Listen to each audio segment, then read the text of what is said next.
Joined on the line by Sportsnet's Michael Grange. Grange, appreciate you taking time. Obviously, it's always a busy time around trade deadline. So, are you excited? Are you excited? Is the Thaddeus Young move moving you one way or the other? I'm vibrating. I think this could be the difference. But I'm actually, if it was going to be for Thad Young, I'm quite happy that this has all been made official and will be put to bed by about 4 o'clock when Bobby Webster speaks. So it would be a little disappointing if this was, I think it was 2019, they didn't get the trade call done until about 11 o'clock at night. So this is an improvement on that. That is correct. Yeah. We actually get to have a pretty tidy day and then just move on to covering this riveting Raptors Rockets matchup where the Raptors look to extend their win streak to 8 games against another subpar opponent. Hopefully they're going to be okay. Fred's going to be out for that game. So, okay, Grange, take us behind the scenes a little bit with this trade. I mean, there were discussions with the Raptors and San Antonio, but they were largely centered around Jakob Poeltl. And you reported, I believe, yesterday that sort of those talks have kind of moved on, and the Spurs ultimately held on to Poeltl past the trade deadline. I assume over the course of some of those conversations, they're like, "Hey, by the way, if you don't want Jakob, maybe can we interest you in Thaddeus and some financial savings and other minor moves?" Yeah, well, I did hear Thad Young's name last week, but it was more in the context of a buyout, and so a little surprising maybe that it ended up being. I'm sorry, I should say not necessarily a buyout specific to the Raptors. It was just he was a guy that a team like the Raptors should look at, and for good reason, right? As you guys have detailed, like he's a really quality player. He's kind of been sort of a bit of a no man's land there with the Spurs, and he's the kind of player that would, I think, be advantageous, and I think a lot of teams might be interested in him in a buyout. So for the price of a few spots in the draft and a couple other nuances that I think the Raptors could look at themselves and go, yeah, this is probably worth it. They end up getting a player they probably otherwise wouldn't have had a shot at. The Raptors haven't had a ton of success in the buyout market in the past. So, come on, Jody Meeks and Jeremy Lin. Exactly. So yeah. I mean, I think it's I guess what I'm a little surprised about is, I think there was legitimate optimism that, at the beginning of the week or late last week or whatever it might have been, that a first round pick and the contract that was Goran Dragic could yield, a player that would be a little bit more exciting. And I think in the end, the way it was laid out for me, if you just went first round pick, if you just went the contract, you're going to get a player, but probably not somebody who's likely to be in your rotation. And so they kind of split the difference here, right? They got, they didn't really give up a complete first round pick. I guess it's like a first and a half or whatever, depending on how you value that second round pick they get from Detroit.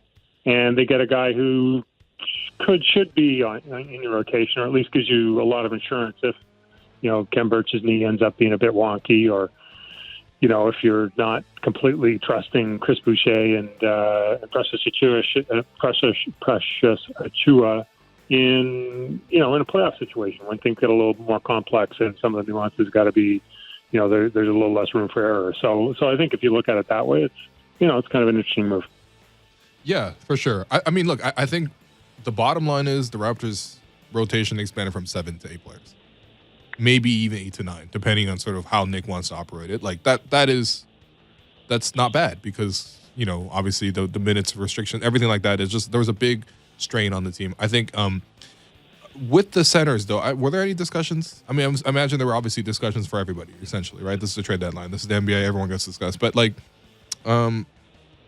the fact that the Raptors have so many frontcourt players, obviously this is something that they don't mind because they really just truly want to put out a team that is just all 6'8" guys with 7-foot wingspans.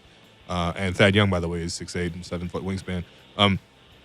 But yeah, what about, talks about Chris Boucher? Obviously, he's a, impending unrestricted free agent. Could this affect his status moving forward with the team? Based on sort of what happens to him in offseason. What about a guy like Ken Birch, who has signed for 3 years last offseason, but so far has sort of been really up and down just based on the fact that he hasn't been available. And now when you look at it, he might be the third string center, just talking about coming off the bench even. Sorry. Yeah. I mean, sorry, I just got a text. Can you just repeat that? Who are you asking about? Yeah, just like any conversations around the Raptors bigs. Do they explore any opportunities to maybe move like Kem for, not because he needs to be moved or even Chris needs to be moved, just like to balance out the roster a little bit so that, they have, let's say, not 4 centers coming off the bench at once. Yeah, I think as it relates to Boucher, they're really excited about it. I mean, I think that they, it wasn't like they wouldn't have moved on, but as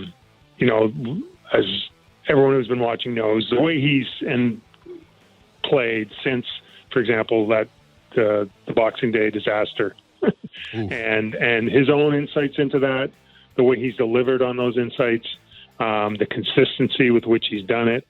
The role that Chris Boucher is playing is really valuable, and the Raptors are very excited about it.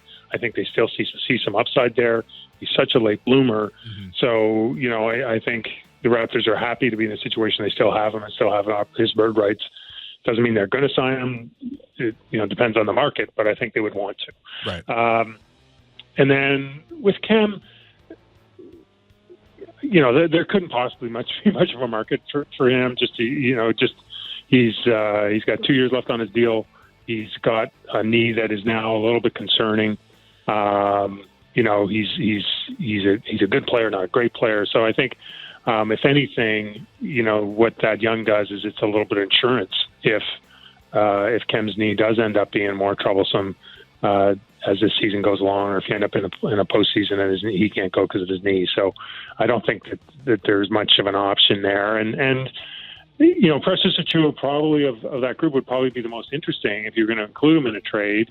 Not that people would be knocking your doors down, but I think he would be, if you look at the Raptors young players, he'd be the guy that people might still be willing to take a flyer on. Mm-hmm. But by the same token, he's really, I think, shown in the last month. He is, as much as we all see the struggles, you project 3-4 years from now, and presuming he has, the wild card that we're not really clear on is how committed he is to the process of getting better.